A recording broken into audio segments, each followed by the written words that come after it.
Pembicara terdahulu mengambil posisi duduk, tak apa ya, saya mengambil posisi berdiri dan mendekat ke arah layar kita. Mohon izin.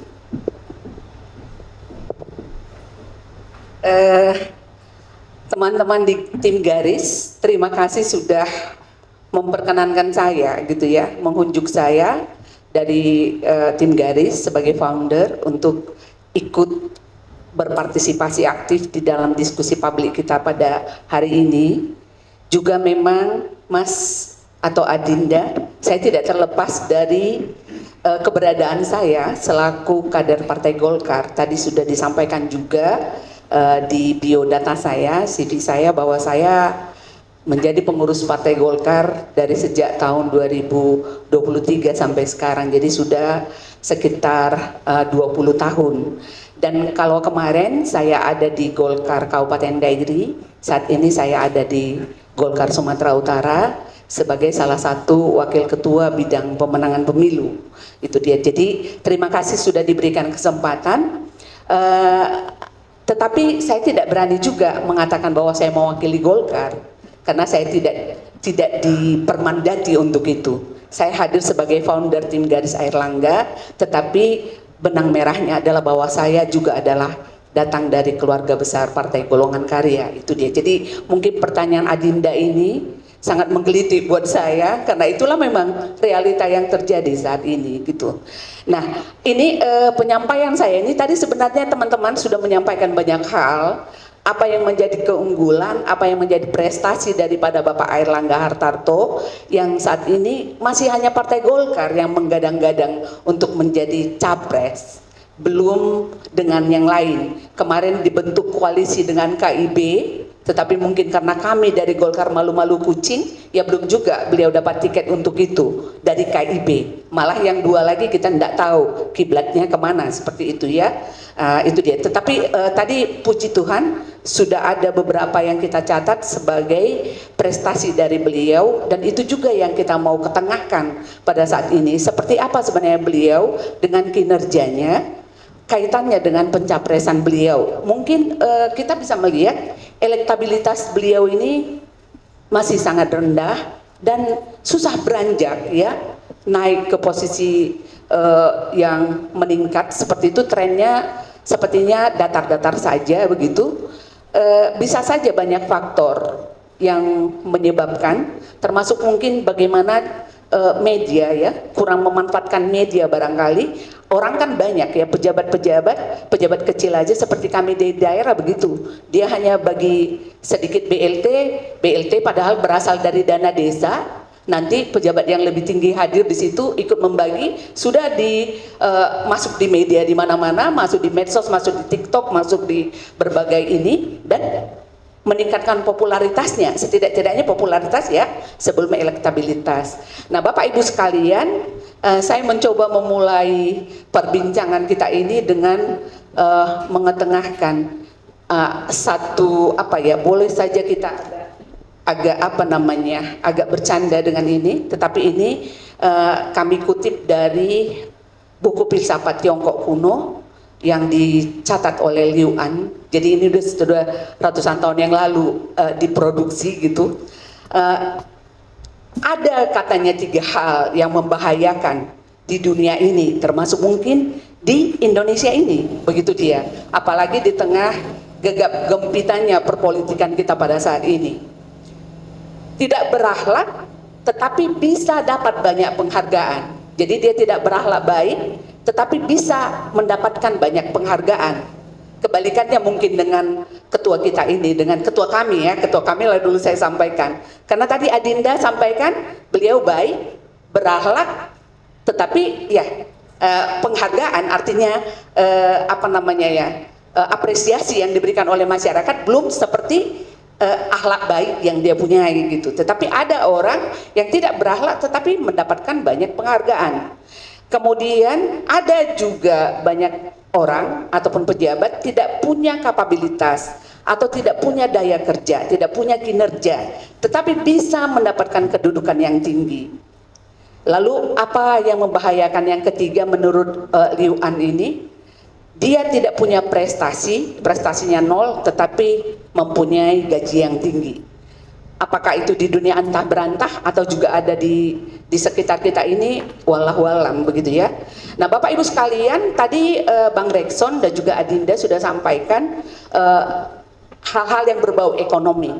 Apa prestasi-prestasi yang dicatat oleh Pak Airlangga Hartarto dalam dunia ekonomi sebagai Menko Perekonomian Republik Indonesia, bahkan sudah 2 kali di masa Pak Jokowi ini, sudah 2 periode beliau tetap dipercaya.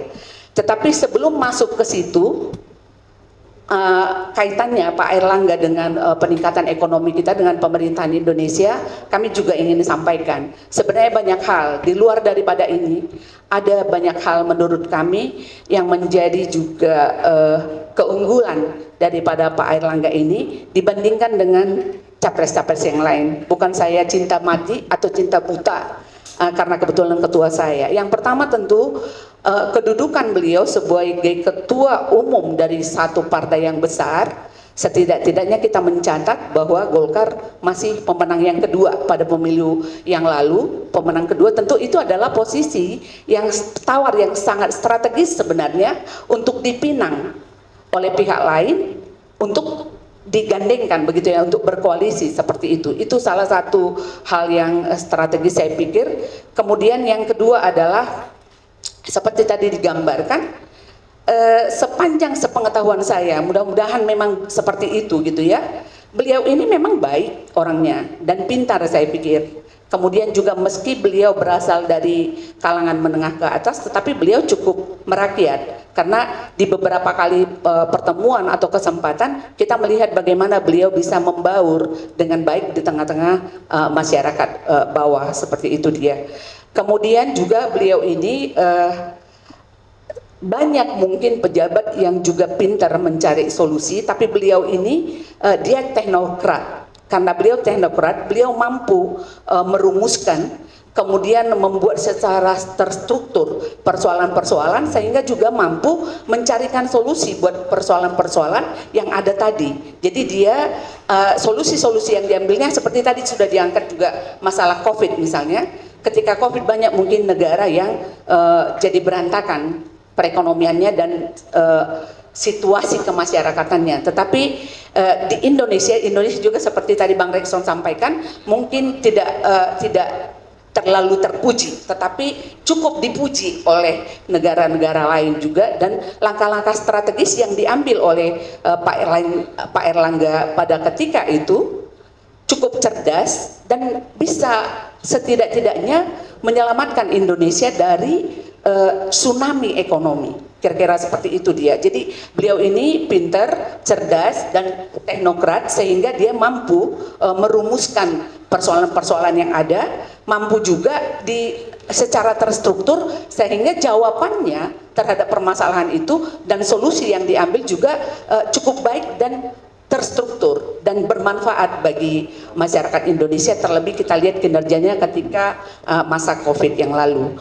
Kemudian ada juga, walaupun banyak lembaga survei yang hasilnya adalah beliau sepertinya sangat rendah elektabilitasnya, tetapi ada juga beberapa lembaga survei yang tinggi, bahkan beliau yang tertinggi. Makanya kita pikir apakah yang mana yang pesanan, yang mana yang memang benar-benar nyata, itu juga menjadi pertanyaan juga bagi kita. Tetapi ada yang tinggi. Nah, saya mencoba mengambil yang tinggi. Kalau yang rendah kita semua sudah tahu, ya kan? Pasti kita semua membaca di media bahwa beliau tidak beranjak, tidak pernah di atas 1,5 ininya gitu ya, paling 1,6 seperti itu dia. Tetapi ada juga lembaga survei yang hasilnya bahwa beliau yang tertinggi. Alasannya adalah termasuk alasan yang kita sebutkan tadi. Tetapi alasan yang lain, masyarakat melihat bahwa beliau ini memenuhi syarat dan kriteria serta karakter sebagai pemimpin nasional. Seperti itu dia punya karakter seperti itu, punya juga sifat yang baik seperti disampaikan tadi, merakyat dan pintar, juga cerdas, berpengalaman dan profesional seperti itu. Bagi kami kaum ibu-ibu, yang paling penting adalah masalah dapur juga, masalah ekonomi. Seperti itu, di masa Pak Airlangga ini, ada kebijakan-kebijakannya di bidang ekonomi termasuk menyalurkan KUR. Jadi pada masa Covid setahu kami, karena kami di daerah seperti itu, KUR itu dialokasikan dana sangat besar. Sehingga masyarakat petani ataupun yang pedagang kecil seperti itu dia boleh mengakses ini dengan tanpa agunan seperti itu dia. Bahkan pernah juga saya lihat, walaupun saya nggak ikut menikmatinya begitu, bunganya maksimal 6%. Ada juga pernah sampai kalau di akhir tahun lalu tahun 2022 ada yang bahkan bunganya hanya 3%. Dari pinjaman yang di ininya, bunganya 3% per tahun ya, bukan per bulan. Seperti itu. Saya pikir ini kan terobosan-terobosan yang sangat cerdas yang bisa membantu masyarakat kecil juga, karena kami kaum ibu-ibu yang biasa di dapur yang berkutat dengan masalah-masalah keuangan di rumah tangga misalnya seperti itu, sangat terselamatkan dengan kebijakan cerdas ini gitu. Jadi itu pada masa beliau ini, masih pada masa beliau ini begitu ya, pada masa Covid kemarin. Jadi banyak hal yang terbantu termasuk kartu prakerja tadi. Bagaimana orang kan banyak di rumah kehilangan pekerjaan seperti itu, tapi bisa terselamatkan karena kebijakan-kebijakan cerdas yang dilakukan oleh beliau. Jadi ini kemudian kita masuk ke, ini hanya sekedar referensi Bapak Ibu sekalian, dalam hal apa Airlangga ini punya keunggulan dan prestasi. Nah, di sini kita sampaikan bahwa memang perekonomian itu selalu menjadi isu sentral, karena saya pikir kalau kita juga seperti itu, kalau kita kenyang di rumah, tersedia fasilitas dan sebagainya, itu hampir jarang bertengkar dengan suami. Nah, di tingkat masyarakat juga seperti itu. Ketika ekonomi kita kacau balau, tingkat kriminalitas juga meningkat, kan seperti itu. Jadi kita sepakat bahwa perekonomian itu selalu menjadi isu sentral di dalam pembangunan negara, juga di pembangunan ataupun penyelenggaraan pemerintahan dan kemasyarakatan. Itu seperti itu. Next. Nah, ini dia sektor unggulan prioritas pembangunan nasional. Ini saya pikir kita sudah sama-sama paham dengan ini. Ada pengetahuan dan teknologi, tadi sudah disinggung-singgung juga bahwa kita harus melek teknologi, karena kalau kita tetap tidak, saya pun tidak punya TikTok Mas, tapi ya kalau yang lain saya pikir kita sepakat bahwa sekarang adalah era digital, era teknologi, kita juga harus ikut dan menyesuaikan kalau tidak mau terlindas, kan seperti itu ya. Iya, tok-tok ya. Pembangunan ekonomi berkelanjutan, tadi Bang Rekso sudah sampaikan ini. Karena kalau dulu kita kenal dengan Repelita misalnya, rencana pembangunan 5 tahun ya Pak ya, mungkin kalau kayak Bapak mungkin masih tahu persis, bukan mencoba menginikan dengan Orde Baru, tidak, tapi memang ada. Tetapi di masa Pak Jokowi juga ada grand design pembangunan negara kita yang sudah diatur seperti tadi singgung juga sampai di 2045. Nah, itu tadi siapa yang bisa meneruskan ini, kira-kira begitu nanti ya, pembangunan ekonomi berkelanjutan, kemudian pemerataan pembangunan. Saya ingat betul dulu karena kita P4 juga, nggak tahu Sabang P4 enggak, kalau saya ya waktu masuk mahasiswa P4 100 jam. Jadi dulu kan pertanyaan kita yang kritis, seperti karena masih muda-muda seperti Mas ini dulu ya, masih awal-awal kuliah. Kalau di bayangan kita pemerataan pembangunan itu kan, kalau Mas punya mobil satu, saya juga harus punya satu dong gitu. Kalau Mas punya rumah, saya juga harus. Itu namanya merata gitu. Kalau pemikiran saya begitu dulu. Jadi pertanyaan kritis kita adalah di mana pemerataan pembangunan gitu ya. Kita melihat ada konglomerat, kita melihat ini. Rupanya tidak seperti itu katanya. Kata dosen saya pada waktu itu, pemerataan itu adalah sesuai dengan proporsinya. Kalau kita petani misalnya, seperti apa petani yang hidup sejahtera, seperti itulah. Nah, pegawai, seperti apa pegawai yang sejahtera, seperti itulah dia meratanya gitu. Jadi bukan berapa pendapatan Pak Sabam, kalau pendapatannya 50 juta satu bulan, saya harus 50 juta, ternyata tidak itu gitu. Nah itu, tetapi ini arahnya unggulan prioritas pembangunan nasional kita adalah itu. Tetap ini, dari dulu zaman Pak Harto juga ini saya ingat pemerataan pembangunan ini.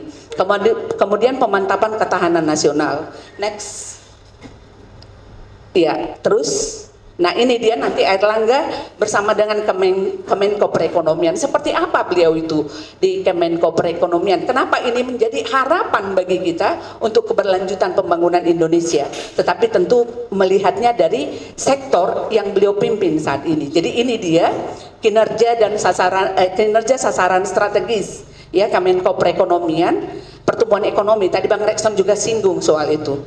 Mungkin tidak terlalu terpuji sekali, tetapi cukup menggembirakan karena di masa beliau pertumbuhan ekonomi kita ada peningkatannya. Kemudian juga masalah inflasi, kemudian defisit transaksi berjalan dan inilah dia kinerja sasaran strategis Kemenko Perekonomian di bawah pimpinan daripada Pak Airlangga. Itu dia. Jadi di sini ada terwujudnya perekonomian Indonesia yang unggul, terwujudnya aparatur kementerian bidang perekonomian yang profesional, inovatif dan berintegritas ya. Lanjut deh.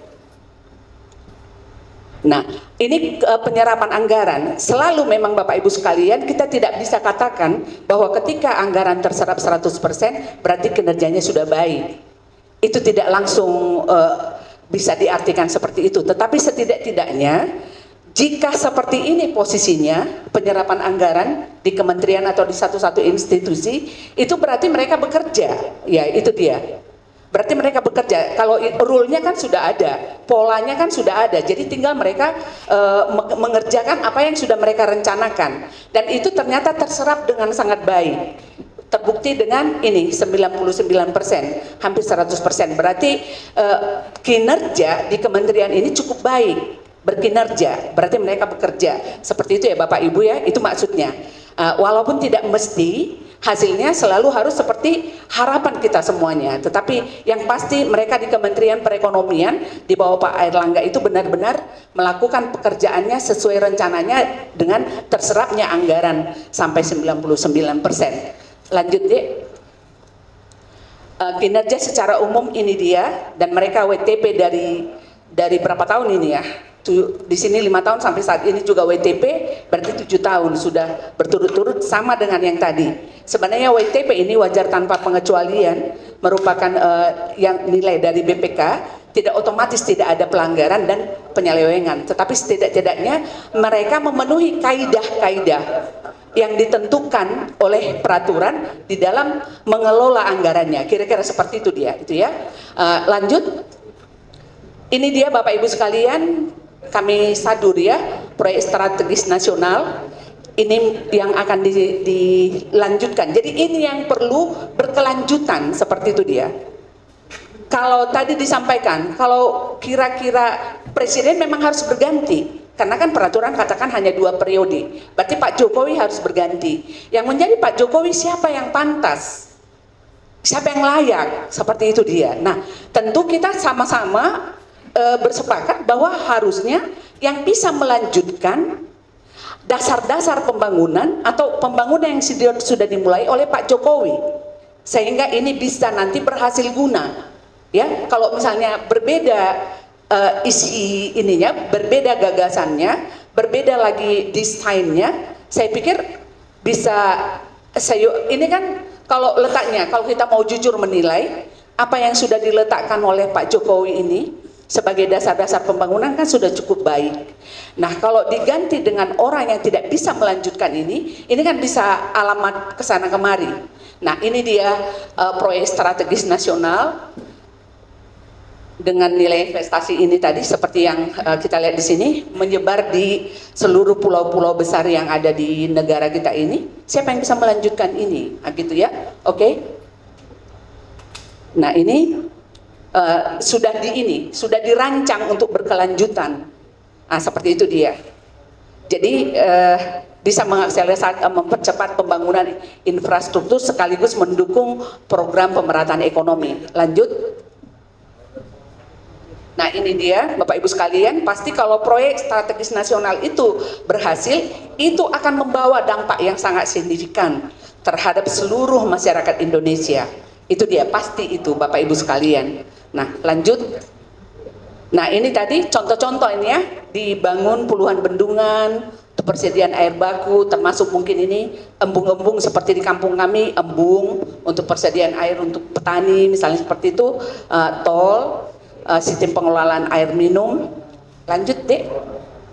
Ada banyak hal yang sudah dilakukan dan ini dia skemanya, dana yang dialokasikan untuk pembangunan strategis nasional, Bapak Ibu sekalian, yang kita harapkan, ini untuk tahun yang lalu, tahun 2016 sampai 2020, dan ini akan berlanjut terus, Bapak Ibu sekalian. Nah, lanjut.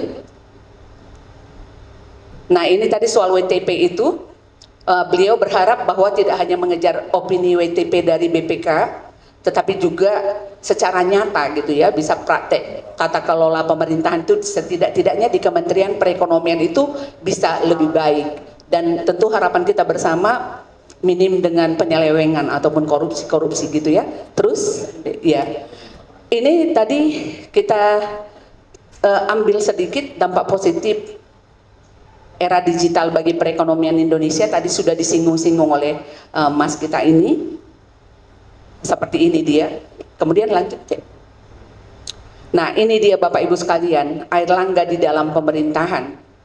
Kita bisa melihat ya posisi yang sangat strategis dari beliau selaku pengambil kebijakan. Beliaulah yang menjadi presidennya di Kementerian Perekonomian, kan seperti itu ya. Tidak mungkin juga Pak Jokowi harus warawiri ke semua sektor. Jadi di sini dialah presidennya, dialah yang mengambil kebijakan. Dia juga yang melaksanakan, mengeksekusi kebijakan itu untuk kepentingan kita semua masyarakat Indonesia. Nah, seperti ini dia, Airlangga di dalam pemerintahan, dukungan ekonomi kreatif dan digital, kemudian kebijakan extraordinary measures dengan konsep people first policy yang diambil pemerintah. Ini tadi seperti yang kita sampaikan dalam program penanganan COVID dan pemulihan ekonomi nasional setelah COVID. Kemudian akselerasi pertumbuhan ekonomi nasional yang didukung oleh peningkatan kinerja leading indikator di sektor ketenagakerjaan yang terus membaik. Ini mungkin nanti sebenarnya Bang Rekson yang lebih tahu apakah benar, tapi tadi sudah disampaikan, tentu ada baiknya, ada juga kurangnya. Mungkin itu nanti yang menjadi bahan evaluasi ke depan, bagaimana untuk memperbaiki yang kurang baik. Nah, dengan dalam kemampuan menyerap tenaga kerja meski didominasi oleh sektor pertanian, mungkin di banyak daerah, termasuk daerah kami di Provinsi Sumatera Utara, secara khusus daerah kami juga masih didominasi oleh sektor pertanian. Itu Bapak Ibu sekalian, jadi dari apa yang kami ungkapkan itu, bahwa beliau sudah menunjukkan prestasinya gitu ya, sumbangsinya terhadap negara dari di Kementerian Perekonomian. Dan ini adalah menjadi sektor yang sangat strategis dalam mensejahterakan masyarakat. Dan di dalamnya kita melihat bagaimana tentang keberlanjutan pembangunan. Nah, kita mungkin bisa bersepakat. Kalau di daerah kami, saya perpanjang sedikit. Di daerah kami sudah berganti-ganti bupati ya. Tetapi antara bupati yang satu dengan bupati yang lain mungkin kurang juga koordinasi dan ada soal keberlanjutan lah. Misalnya bisa saya ambil contoh dulu masa Pak MP Tumanggor, beliau sangat rajin ke pusat ini untuk mencari anggaran gitu ya, untuk bisa dibawa ke Kabupaten Dairi. Dan di sana pada masa Ibu Rini yang pernah juga menteri, ya itu menjadi Menteri Perindustrian pernah ya dulu. Nah, sudah dibawa juga di sana cold storage yang sangat besar yang bisa menampung hasil bumi dari berbagai kabupaten yang ada di sekitar Kabupaten Dairi untuk kemudian dikirim, apakah keluar, apa kemana, apa mau diekspor, apa mau dibagaimanakan, kira-kira seperti itu. Habis beliau 2 periode, bupati selanjutnya tidak lagi ini sasarannya, sudah yang lain. Nah, sekarang di situ jejak ininya pun sudah hilang, diambil para pemulung mungkin atau orang-orang yang tidak bertanggung jawab, saking tidak terurusnya ini sampai saat ini. Jadi berbeda pemimpin, berbeda gagasannya, karena berbeda gagasannya tentu berbeda tindakannya atau kebijakan-kebijakannya terhadap di dalam penyelenggaraan pemerintahan dan penyelenggaraan kepentingan masyarakatnya. Jadilah seperti itu. Itu skop kecil ya di daerah kami. Nah, harapan kita kalau di skop nasional kita bisa melihat, masyarakat bisa melihat dengan jernih Seperti itu dia. Jadi jangan hanya berguru pada popularitas semata gitu ya. Kalau hanya popularitas bisa-bisa nanti artis lawak pun bisa jadi presiden. Seperti itu dia kalau saya pikir. Karena kalau disandingkan masih lebih populer loh artis-artis daripada kita ya, daripada politisi. Seperti itu dia. Nah, bisa jadi itu Sule pun bentar lagi bisa jadi presiden karena dia sampai di kampung kami pun bayangkanlah jaraknya ini Jakarta sampai di kampung saya di Dairi. Saya ke sini 2 jam naik pesawat. Dari Bandara Kuala Namu, kalau kita dari Kuala Namu ke tempat saya 5 jam berkendara. Atau kalau saya dari Silangit kurang lebih 2 sampai 2,5 jam berkendara gitu ya. Sule itu terkenal, Cak Lontong terkenal sampai di sana. Nah itu dia. Jadi kalau hanya karena modal popularitas, Cak Lontong pun bisa jadi presiden, itu maksud saya gitu. Jadi tapi kita bisa dengan jernih melihat. Saya sepakat dengan apa yang disampaikan adik ini. Kembali saya bersepakat dengan Mas ini. Tidak cukup hanya berakhlak baik, mungkin beliau baik, beliau cerdas, tetapi kurang juga memanfaatkan media, barangkali media atau bagaimana mempopulerkan kinerja ini, prestasi ini. Nah, tim Garis Airlangga mestinya juga melakukan itu. Jadi mohon maaf, saya juga salah di situ. Karena sama-sama kita tim founder ya, founder tim Airlangga ini sebenarnya kita bentuk sudah dari tahun yang lalu. Kami mulai perbincangan, kalau saya nggak salah dari Februari 2022. Tetapi kami baru hanya diskusi-diskusi antar kami saja di internal, baru ini membuka diskusi dengan publik. Nah, seperti itu, kita kemana selama ini gitu. Nah itu kan, dia banyak, padahal Pak Airlangga ini bisa menjadi presiden di atas garis, kalau kita kelola dengan baik, kan gitu ya.